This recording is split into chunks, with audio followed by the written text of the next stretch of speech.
Order! Order! You are an incorrigible delinquent at times. Behave yourself, man!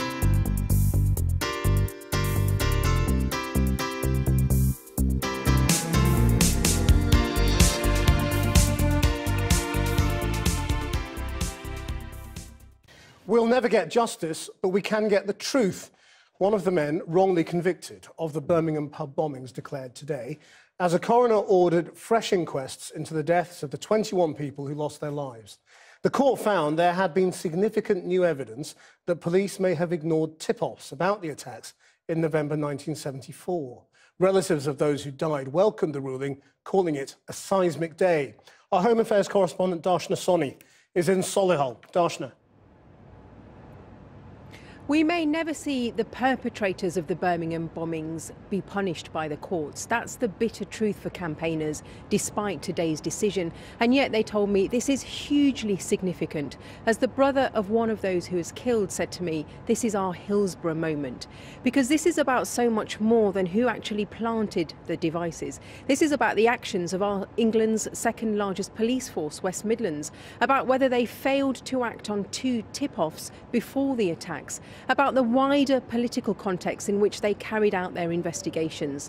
Campaigners accept that they may never see justice, but they say at least with today's decision here, we may finally see the truth. For decades, they have fought for the truth, and today, finally, a decision that takes them one step closer. Today is the most seismic day for all of us. I hope that our fathers, brothers, sisters, mothers are looking down and they're proud. Julie Hambleton's sister Maxine was one of 21 people killed in the Birmingham pub bombings in November 1974. Over 40 years on, a coroner has ruled that a wealth of evidence about these atrocities has still not been heard. West Midlands Police had argued that the coroner does not have the jurisdiction to hear these inquests, but she rejected their submission. Louise Hunt said there are serious concerns that the force had been given 2 separate warnings in advance of the attacks, but failed to act on these tip-offs. The question that many now want answered is why. In one of the warnings, 2 men described as having connections to the IRA were reported as saying Birmingham will be hit next week, but the police took no action and the report was filed away. We'll end up the same as Hillsborough. All this is a cover-up. Bill Craig's brother James was also killed in the attacks. Mr. Craig is a former West Midlands police officer himself and says this makes it all the more painful that his old force is accused by some of obstructing their fight for justice. And how do you feel about the coroner saying that there were 2 previous warnings? Yeah, that's a thing, you see. This is what we're looking at, is could more lives have been saved? Could it have been prevented altogether if they'd have took the right action? The Chief Constable of West Midlands told us today he welcomes the coroner's decision. It is the biggest failing of West Midlands Police. We brought people to justice, but it was a miscarriage of justice. We falsified confessions, and we've not been able, sadly, to bring anybody else to justice since. There's no hiding from that huge failing by the force. Bring back capital punishment! You're too liberal! You're too liberal-minded! At the time of the pub attacks, the British government were under huge pressure. Talks with the IRA had broken down months earlier, and the Provisionals had extended their campaign to the mainland. From the point of view of banning the IRA, we had to consider this as a government, and the advice we had was that it might, by driving the IRA underground, might interfere with the police getting the information which I've just been describing. In the immediate aftermath, it was announced that the IRA would be prescribed. The Prevention of Terrorism Act was introduced, and 6 innocent men were convicted of the bombings. The police told us from the start that they knew we hadn't done it. They had advance warning before the bombs went off, and they never took any notice, and they didn't take any steps to prevent it. Still campaigning all these years on, Paddy Hill told me he believes the real culprits have been protected. Do you think, though, that the real perpetrators will ever be brought to justice? No. No. They've never wanted to bring them to justice. Do you think now we will finally get to the truth or not? Whether we get to the truth, or part of the truth, whether we get to the whole truth or not, I'm very sceptical about it. So you're still cynical in a lot of ways? Oh, yeah. I know what they're like. All they've done for 40-odd years is a lie. The coroner warned the families today that they still may not get the answers they seek, as the inquest may prove inconclusive. But the fact that it has been granted at all, for now, is being celebrated. Darshna Soni, Channel 4 News. Well, we're now joined from Birmingham by Julie Hamilton, whose sister Maxine was killed in the bombing, and from Dublin by Kieran Conway, the former head of intelligence in the IRA, who is now a lawyer. And Julie Hamilton, the human cost upon you and upon the other relatives has been enormous. And in your case, I believe you never became a mother because you couldn't face the prospect of losing a child. Yes, that's true. Having lost Maxine at a young age left its mark so deep and so hard that it penetrated my DNA to such a degree that I chose not to have children, even though I'd ideally love to have children. But the thought of potentially losing a child would have just completely finished me off. I'm not strong enough. I wouldn't have been strong enough. Our mother is the strongest person we know. She has fortitude, and she's brave and courageous, and she has kept us strong, and we thank her for that, and that is what has helped us get to where we are today.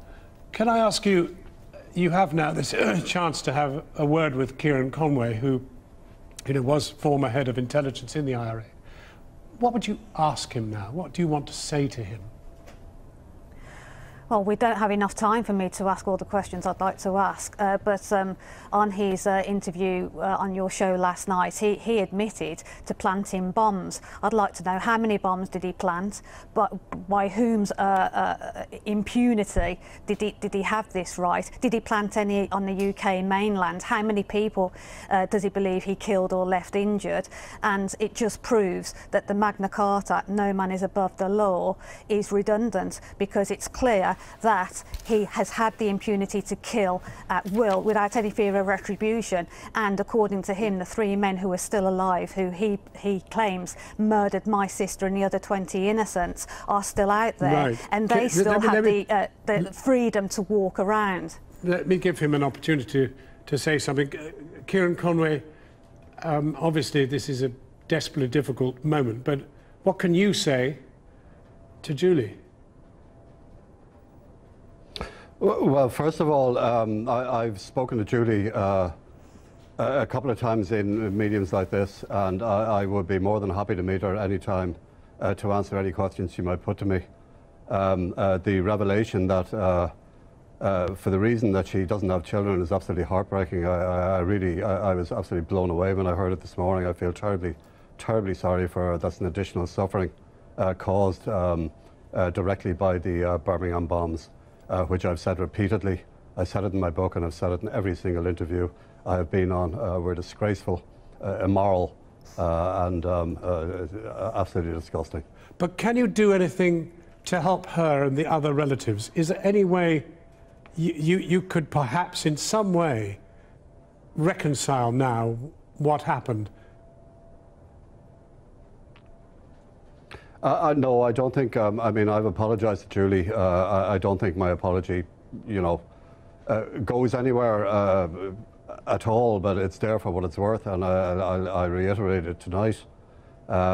There's really nothing I can say. I'll answer any question she asks me, but I have no information, no fresh information that I could give any inquiry.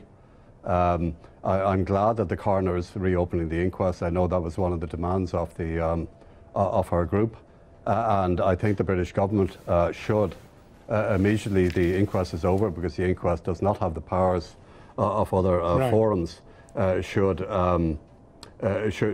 sponsor a High Court judge to have a full tribunal of inquiry into the Birmingham bombs. Julie, what would you say?